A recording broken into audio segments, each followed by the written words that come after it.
जंगलમાં રહજે આમ आदिवासी जंगल रखवाला रे।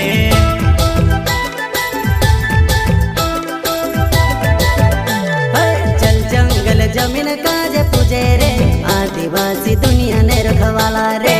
बाप देव खतरी काजे पूजे रे आदिवासी सबसे निराला रे।